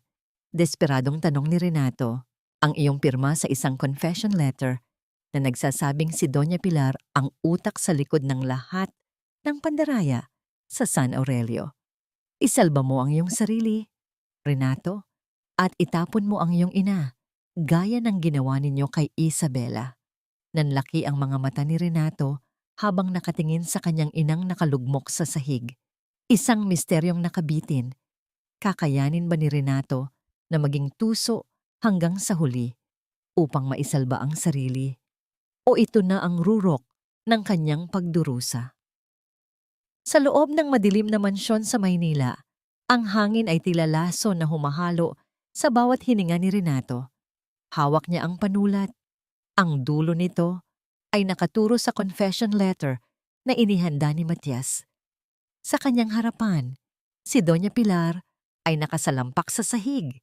Ang kanyang mga mamahaling alahas ay nakakalat sa paligid tila mga basura. Renato, anak, huwag mong gagawin sa akin ito. Ako ang nagpalaki sa iyo. Ako ang nagbigay sa iyo ng lahat. Ang pagmamakaawa ni Doña Pilar ay tila isang gasgas na plaka. Ngunit wala itong epekto sa puso ni Renato na unti-unti nang nilalamon ng takot sa kulungan. Pero Mami, kung hindi ko ito pipirmahan, pareho tayong mabubulok sa rehas. Sabi mo, gusto mo akong magtagumpay? Heto na yon. Ang isakripisyo ka para sa aking kalayaan. Sagot ni Renato. Ang kanyang boses ay walang emosyon. Isang replika ng kalupitang itinuro sa kanya ng kanyang ina. Isang mabilis na pag-vibrate ng telepono sa ibabaw ng lamesa ang pumutol sa kanilang pagtatalo. Isang video call mula sa isang hindi kilalang numero. Sinagot ito ni Renato at ang kanyang mundo ay tila muling gumuho nang makita ang screen. Sa kabilang dako, sa dalampasigan ng Dumaguete, ang langit ay kulay ube at rosas. Habang papalubog ang araw, nakatayo si Isabela sa labas ng kanyang bagong bukas na Almeida Women's Sanctuary. Ang kanyang suot na puting lino ay sumasayaw sa ihip ng hangin. Wala na ang mabigat na makeup at ang pekeng ngiti. Ang kanyang mukha ay nagniningning sa ilalim ng likas na liwanag, puno ng kapayapaan at lakas. Kasama niya si Matias na nakatitig sa kanya ng may halong paghanga. Ang bilis ng pagbabago rito, Isabela. Sa loob ng ilang linggo, nakapagbigay ka na ng pag-asa sa 10 kababaihan. Hindi ito dahil sa akin, Matias. Ito ay dahil sa kanila. Kailangan lang nilang makita na may buhay pa pagkatapos ng bagyo. Sagot ni Isabela. Ang kanyang boses ay kasing linaw ng tubig sa dagat. Dito naganap ang isang golden moment. Lumapit si Isabela sa gilid ng tubig at tiningnan ang kanyang sariling refleksyon. Hindi na niya nakikita ang baog na asawa o ang anino ni Renato. Ang nakikita niya ay isang babaeng buo, isang arkitekto ng sarili niyang tadhana. Tadhana. Hinawakan ni Matias ang kanyang kamay, hindi upang angkinin, kundi upang iparamdam na naroon siya bilang katuwang. Ang init ng palad ng lalaki ay tila isang tahimik na panata ng katapatan. Isabela! Isang boses ang tumawag mula sa malayo. Napalingon si Isabela at Matias. Isang lalaking nakauniporme ng puti, mukhang isang doktor, ang naglalakad patungo sa kanila. Ito ang lalaking nagpadala ng liham na may guhit ng kalachuchi. Ang kanyang mukha ay pamilyar na pamilyar kay Isabela. Ang kanyang unang pag-ibig noong kolehiyo na pinilit na ipagtabuyan ni Doña Pilar noon dahil sa kahirapan, si Dr. Gabriel San Jose. Gabriel! Bulong ni Isabela, ang kanyang puso ay tumibok ng may halong gulat at alaala. Nalaman ko ang nangyari sa Maynila. Hindi ako makapapayag na saktan ka pa nila muli. Wika ni Gabriel, ang kanyang mga mata ay puno ng determinasyon. Sa kabilang linya ng video call, pinapanood ni Renato ang eksenang ito. Ang kanyang mga panga ay nagngangalit sa selos at pagsisisi. Nakita niya kung paano naging masaya si Isabela sa piling ng dalawang makapangyarihang lalaki, si Matias na mayaman at si Gabriel na naging matagumpay na doktor. Ang babaeng itinapon niya sa ulan ay ngayon ay tila isang reyna na pinag-aagawan ng mga hari. Renato, pirmahan mo na. Sigaw ni Doña Pilar habang sinusubukang agawin ang telepono. Sa gitna ng kaguluhan, isang malakas na tunog ng sirena ng pulis ang narinig mula sa labas ng mansyon sa Maynila. Ang 7 araw na palugit ay tapos na. Ngunit hindi lang eviction ang dala nila. May warrant of arrest na para sa mga kasong isinampa ni Matias. Mula sa matinding puot at selos ni Renato, patungo sa ganap na kalayaan at pag-usbong ng bagong pag-asa para kay Isabela. Ang sandali kung saan tiningnan ni Isabela ang kanyang refleksyon sa tubig at, sa wakas, ay minahal ang babaeng nakikita niya nang walang pag-aalinlangan. Sino nga ba talaga si Gabriel sa buhay ni Isabela at bakit siya bumalik sa eksaktong sandaling ito? May lihim ba siyang dala tungkol sa nakaraan ng mga Villarosa? Habang papalapit ang mga pulis kay Renato, biglang kinuha ni Renato ang confession letter at pinunit ito sa harap ng kanyang ina. Hindi ako ang mabubulok sa kulungan, Mommy. Tayong dalawa. Sa Dumaguete naman, isang hindi kilalang sasakyan ang huminto sa harap ng center ni Isabela at ang lumabas ay walang iba kundi ang umiiyak at duguhang si Clarice. Ang tunog ng paparating na bagyo sa Dumaguete na tila sumasalamin sa kaguluhan sa Maynila. Hindi lahat ng lumuluhod ay nagsisisi. Ang iba ay naghahanap lamang ng masisilungan mula sa bagyong sila rin ang gumawa. Nakatayo si Isabela sa pintuan ng kanyang center. Ang mga kamay ay mahigpit na nakakapit sa hamba ng pinto habang pinagmamasdan ang babaeng nasa kanyang harapan. Si Clarice, ang babaeng dati ay puno ng kislap at kayabangan, ay ngayon ay tila isang basang sisiw na nanginginig sa takot. May bakas ng dugo sa kanyang braso at ang kanyang mamahaling damit ay punit-punit na. Tila dumaan sa isang marahas na pakikipagtuos. Isabela, please tulungan mo ako. Ang boses ni Clarice ay paos. Halos hindi lumalabas sa kanyang nanginginig na mga labi. Wala na akong mapuntahan. Hinahabol ako ng mga taong pinagkakautangan ni Renato. Akala ko ay ililigtas niya ako, pero iniwan niya ako sa gitna ng kalsada para lang makatakas siya. Isang mabigat na katahimikan ang namayani. Nararamdaman ni Isabela ang init ng presensya ni Matias sa kanyang likuran at ang matalas na tingin ni Gabriel na tila sinusuri ang bawat sugat ni Clarice. Sa loob ng 7 taon, pinangarap ni Isabela ang sandaling makita ang pagbagsak ng babaeng umagaw sa kanyang asawa. Ngunit ngayong narito na ito, wala siyang naramdamang tuwa. Ang tanging naroon ay ang isang malalim na pagod at awa para sa isang babaeng naging biktima rin ng sariling ambisyon. Pumasok ka, maingat na sabi ni Isabela. Ang kanyang tinig ay walang galit, ngunit wala ring tamis. Ito ay ang boses ng isang taong tapos na sa lahat ng drama ng nakaraan.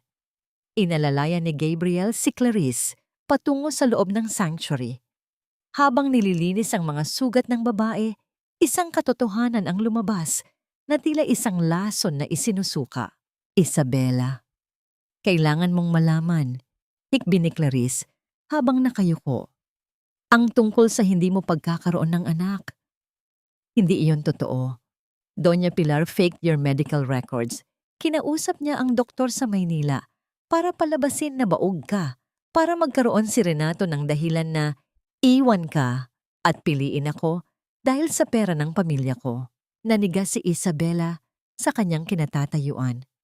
Ang hanging pumapasok mula sa bintana ay tila naging kasing talim ng yelo. 7 taon niyang dinala ang bigat ng paniniwalang may kulang sa kanyang pagkatao. 7 taon siyang naniwala sa kasinungalingan ng mga Villarosa. Napatingin siya kay Gabriel na ngayon ay dahan-dahang tumatango. Tila kinukumpirma ang isang suspetsang matagal na nitong itinatago. Dito naganap ang isang golden moment. Lumapit si Isabela sa bintana at tumingin sa malawak na dagat. Hinawakan niya ang kanyang tiyan. Hindi dahil sa sakit, kundi dahil sa pagkilala sa isang bahagi ng kanyang sarili na matagal nang pinatay ng panlilinlang. Sa sandaling iyon, ang huling kadena ng hiya at kasalanan na iginapos sa kanya ni Doña Pilar ay tuluyan ng naputol. Ang kanyang pagluha ay tahimik. Isang pagdaloy ng 7 taong naipong pait na ngayon ay hinuhugasan na ng katotohanan. Sapat na, Clarice. Bulong ni Isabela, hindi mo na kailangang magsalita pa. Ngunit ang kapayapaan ay muling naantala nang marinig ang mabilis na paghinto ng isang sasakyan sa labas. Ang tunog ng pinto ng kotse na marahas na isinara ay umalingaw-ngaw sa buong paligid. pumasok si Renato, gusot ang suot na polo at puno ng dugo ang kanyang mga kamao. Ang kanyang mga mata ay tila sa isang baliw na naghahanap ng kanyang huling pag-asa. Isabela, ibalik mo sa akin ang lahat. Ang pera, ang mansyon, ang buhay ko. Sigaw ni Renato habang pilit na lumalapit. Ngunit agad siyang hinarangan ni Matias. Huwag kang magkakamaling lumapit pa sa kanya, Renato. Ang boses ni Matias ay mababa, ngunit puno ng panganib. Wala ka nang babalikan dito. Ang lahat ng kinuha mo sa kanya ay binabawi na ng tadhana. Ikaw, duro ni Renato kay Matias, ikaw ang sumira sa amin, Isabela, makinig ka. Pinirmahan ko na ang confession laban kay Mommy. Malinis na ako. Pwede na tayong magsimula muli. Pwede tayong bumalik sa dati. Tumingin si Isabela kay Renato, ang lalaking minahal niya ng higit sa kanyang buhay. Nakita niya ang isang taong duwag, isang taong handang itapon ang sariling ina para lang maisalba ang sariling balat. Wala na siyang nakitang pag-ibig, tanging ang isang malalim na pandidiri. Renato, panimula ni Isabela. Ang kanyang boses ay matatag at puno ng awtoridad. Hindi mo ako pwedeng ibalik sa dati dahil ang babaeng kilala mo ay namatay na noong gabing itinapon mo siya sa ulan. Ang nakatayo sa harap mo ngayon ay ang babaeng nagpatayo ng mansyong kinuha sa iyo. Ang babaeng nagmamay-ari ng kumpanyang nagpabagsak sa iyo. At ang babaeng hindi na muling lilingon sa isang aninong gaya mo. Inilabas ni Isabela ang kanyang cellphone at may tinawagan. Nandito na siya. Maaari niyo na siyang kunin. Sa labas, ang mga ilaw ng sasakyan ng pulis ay nagsimulang magningning sa dilim, nagbibigay ng asul at pulang kulay sa mga dahon ng niyog. Nanlaki ang mga mata ni Renato sa takot. Sinubukan niyang tumakas, ngunit mabilis siyang nahawakan ng mga awtoridad. Habang kinaladkad si Renato palayo, lumingon siya kay Isabela sa huling pagkakataon. Sumisigaw ng mga salitang puno ng pagsisisi at galit. Ngunit si Isabela ay hindi na nakatingin. Nakatalikod na siya, nakaharap sa dalampasigan kung saan ang mga alon ay patuloy na humahampas, isang walang katapusang siklo ng paglilinis. Tapos na, Matias. Bulong ni Isabela habang nararamdaman ang kamay ni Matias na pumatong sa kanyang balikat. Sa wakas, tapos na ang ulan. Habang isinasakay si Renato sa sasakyan ng pulis, sumigaw siya ng isang huling babala. Hindi pa tapos ang Mommy, Isabela. May itinago siyang isang bagay na sisira sa pangalan ng tatay mo. Hindi ka pa panalo. Sa Manila naman, si Doña Pilar ay nakatayo sa isang madilim na silid. May hawak na isang lumang dokumento na may selyo ng gobyerno, isang sikreto tungkol sa lupain ng mga Almeda sa Dumaguete na maaaring bumura sa lahat ng pinaghirapan ni Isabela. Ang malamig na tawa ni Doña Pilar na umalingaw-ngaw sa bakanting mansyon, tila isang sumpa na lumilipad patungong Dumaguete. Ang pinakamataas na uri ng paghihiganti ay hindi ang sakta ng iyong kaaway, kundi ang ipakita sa kanila na hindi mo na sila kailangan para maging maligaya. Ang huling hapon sa Dumaguete ay nababalot ng isang kakaibang katahimikan. Ang langit ay tila isang canvas na pinintahan ng ginto at ube, habang ang mga alon ay banayad na humahalik sa dalampasigan. Ngunit sa loob ng Almeda Women's Sanctuary, ang hangin ay biglang naging mabigat. Isang itim na sasakyan ang huminto sa tapat ng gate, at mula rito ay bumaba ang isang babaeng tila isang anino mula sa madilim na nakaraan, si Doña Pilar. Ang kanyang dating marangyang kasuotan ay napalitan ng isang kupas na itim na dress, at ang kanyang mukha ay tila isang tuyong lupa na puno ng mga lamat ng pait at galit. Hawak niya ang isang lumang dokumento. Ang papel ay dilaw na, sa kalumaan, ngunit ang pagkakahawak niya rito ay tila ito ang kanyang huling sandata laban sa mundo. Isabela! Ang sigaw ni Doña Pilar ay gumaralgal, puno ng puot. Napilit itinatago ang takot. Akala mo ba ay panalo ka na? Akala mo ba ay malinis ang pangalan ng tatay mo? Heto ang katotohanan. Ang lupang kinatitirikan ng center mo, ang lupang ipinagmamalaki mong sa mga Almeda, ay ninakaw lamang ng ama mo sa pamilya Villarosa noong panahon ng giyera. Lumabas si Isabela mula sa center, kasunod sina Matias at Gabriel. Ang mga kababaihang tinutulungan ni Isabela ay nagtipon sa likuran. Ang kanilang mga mata ay puno ng pag-aalala para sa kanilang tagapagtanggol. Ngunit si Isabela ay nanatiling kalmado. Ang kanyang mga mata ay tila isang malalim na lawa na hindi natitinag ng kahit anong batong ibato rito. Ilabas mo ang lahat ng lason mo, Mami Pilar, mahinang sabi ni Isabela. Ang kanyang boses ay walang bakas ng galit, kundi isang malalim na pag-unawa. Dahil pagkatapos nito, wala nang matitira sa'yo, kundi ang sarili mong kadiliman. Huwag mo akong Mami Pilar. Magnanakaw ang tatay mo. Isang huwad na bayani. Patuloy ng matanda habang iwinagayway ang dokumento sa harap ng mga tao. Kapag nalaman ito ng buong Dumaguete, hinding-hindi ka na makakaangat muli. Magiging basahan ka uli gaya ng dati. Dahan-dahang lumapit si Matias at kinuha ang dokumento mula sa nanginginig na kamay ni Doña Pilar. Sinuri niya ito ng maigi at pagkatapos ay tumingin siya sa matanda ng may halong awa. Doña Pilar, ang dokumentong ito nga ang kasunduan noong 1945, panimula ni Matias. Ngunit tila hindi niyo binasa ang likurang bahagi. Ang dokumentong ito ay hindi patunay ng pagnanakaw. Ito ay patunay ng kabayanihan ni Corazon Almeda. Binayaran niya ang lahat ng utang ng inyong pamilya upang hindi kayo maembargo ng mga dayuhan. Ang inyong asawa, ang ama ni Renato, ang siyang nakiusap na ilipat ang titulo sa pangalan ni Corazon upang maprotektahan ang inyong ari-arian. Nanigas si Doña Pilar. Ang kanyang mga labi ay nanginginig, ngunit walang salitang lumalabas.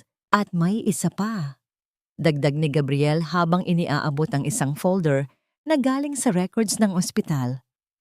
Dahil sa ginawa ninyong pag-falsify sa medical records ni Isabela, nagsagawa kami ng audit. Nalaman namin na ang perang ginamit ninyo, pambayad sa doktor sa Maynila, ay kinuha ninyo sa pension fund ng mga dating empleyado ng inyong asawa. Doña Pilar, hindi lang kayo mapapalayas. Kayo ay haharap sa kasong plunder. Dito naganap ang isang golden moment. Sa halip na sumigaw o magsaya sa pagkatalo ng kanyang kaaway, lumapit si Isabela kay Doña Pilar. Dahan-dahan niyang hinawakan ang kamay ng matanda. Ang kamay na dati ay ginagamit upang saktan siya. Naramdaman ni Isabela ang panginginig ng balat ng matanda. Ang lamig ng isang taong wala ng kahit anong init na natitira sa puso.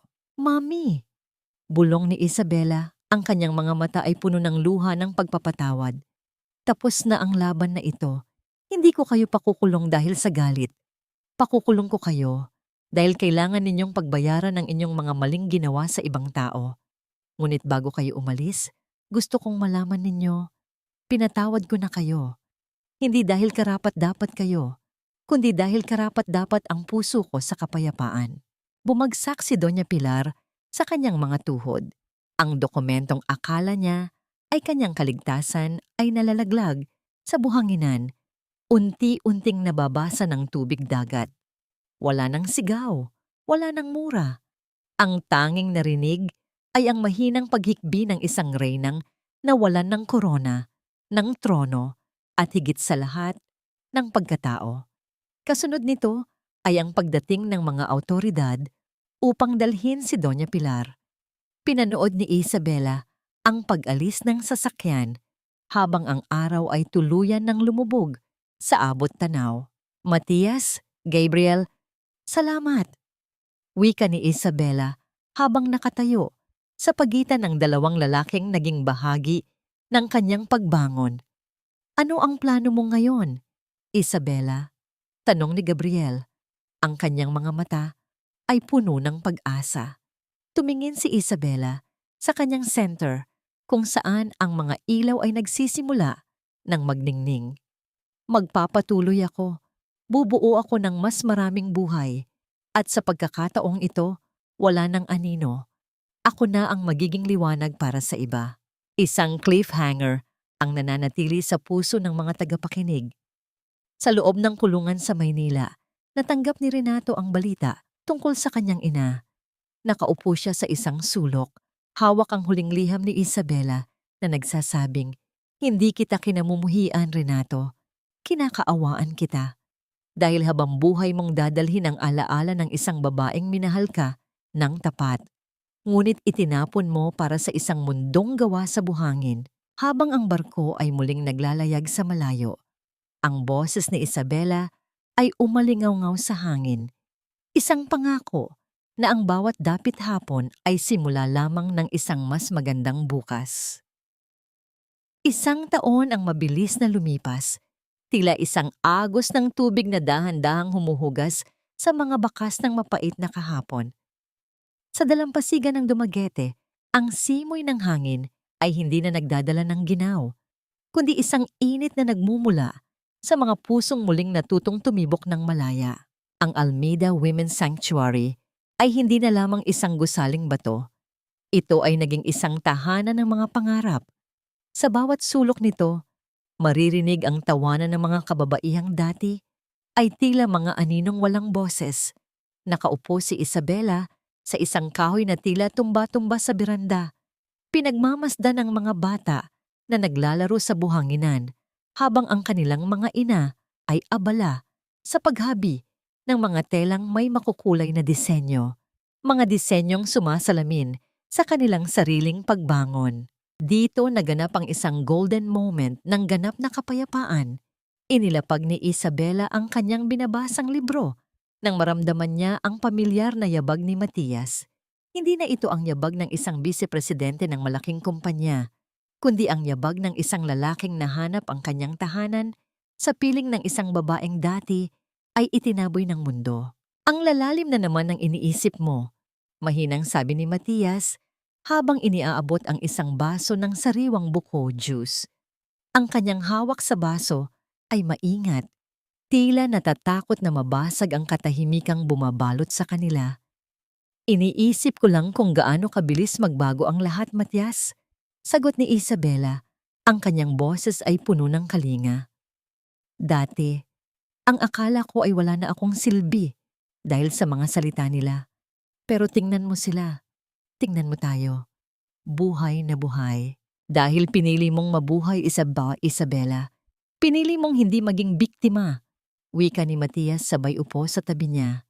Hinawakan ni Matias ang kanyang kamay at sa pagkakataong ito, hindi na ito binawi ni Isabela. Ang init ng kanilang mga palad ay tila isang tahimik na kumpirmasyon na ang pag-ibig, kapag itinayo sa respeto, ay hindi kailanman kailangang maging masakit. Sa loob ng isang maliit at madilim na selda sa Maynila, nakaupo si Renato sa semento. Hawak niya ang isang lumang dyaryo kung saan makikita ang larawan ni Isabela bilang Woman of the Year sa kanilang probinsya. Walang luha ang lumabas sa kanyang mga mata dahil tila natuyo na ang lahat ng pagsisisi sa kanyang dibdib. Ang bawat gabi niya ay binabalot ng alaala ng huling hapunan na niluto ni Isabela. Isang lasa na hinding-hindi na niya muling matitikman. Ang kanyang ina, si Doña Pilar, ay nasa ospital ng kulungan. Madalas ay hindi na nakakakilala ng tao. Paulit-ulit na tinatawag ang pangalan ng isang yaman na matagal na niyang winalda sa sariling kasamaan. Nabalik ang eksena sa Dumaguete kung saan ang araw ay tuluyan nang nagpaalam sa abot-tanaw. Lumapit si Gabriel kay Isabela upang magpaalam dahil magsisimula na siya ng isang medical mission sa malalayong baryo. Isang mahigpit na yakap ang ibinigay ni Isabela sa kanyang unang pag-ibig. Isang yakap ng pasasalamat, ngunit may kasamang malinaw na hangganan. Alam ni Gabriel na ang puso ni Isabela ay nakatali na sa dagat na ito at sa lalaking nanatili sa tabi niya sa gitna ng unos. "Pinatawad mo na ba talaga sila, Isabela?" Tanong ni Gabriel bago sumakay sa kanyang sasakyan. Ngumiti si Isabela. Isang ngangiting kasing liwanag ng unang bituin sa langit. Pinatawad ko na sila, Gabriel. Hindi dahil sa naging mabuti sila, kundi dahil ayaw ko nang bitbitin ang bigat ng galit nila. Ang kapatawaran ay hindi para sa kanila. Ito ay para sa akin, para makalakad ako nang hindi na muling lilingon sa dilim. Ito ang sagot sa 3 katanungan ng tadhana. 1. Nakapatawad na ba ang karakter? Oo. Ang pagpapatawad ni Isabela ay hindi nangangahulugang kinalimutan niya ang lahat, kundi ang pagpili na huwag nang hayaang kontrolin ng nakaraan ng kanyang kasalukuyan. 2. May kapayapaan na ba? Higit pa sa kapayapaan ang kanyang nahanap.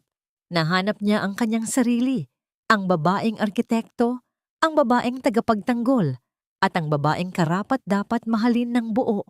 3. Anong aral ang naiwan? Ang tunay na dangal ay hindi nanggagaling sa apelyido ng asawa o sa laki ng bahay na tinitirhan.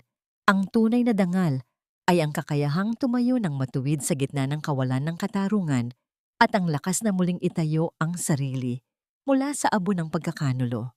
Habang naglalakad sina Isabela at Matias sa dalampasigan, ang kanilang mga yabag sa buhangin ay unti-unting binubura ng mga alon. Ngunit sa bawat pagbura ng dagat, may panibagong pagkakataon na muling sumulat ng kwento. Handa ka na ba sa bukas? Tanong ni Matias habang nakatingin sa malawak na karagatan. Higit pa sa handa, Matias, sagot ni Isabela. Dahil sa wakas alam ko na ang isang babaeng hindi sumuko sa kanyang halaga ay hindi kailanman magiging talunan. Ang dapit hapon ay hindi katapusan, kundi isang pangako lamang ng muling pagsikat ng araw. Ang huling imahe ay si Isabela, nakatayo sa harap ng dagat. Ang kanyang buhok ay malayang nililipad ng hangin. Ang kanyang mukha ay puno ng pag-asa, habang ang tunog ng mga alon ay tila isang himig ng tagumpay na umaalingaw-ngaw sa buong Dumaguete.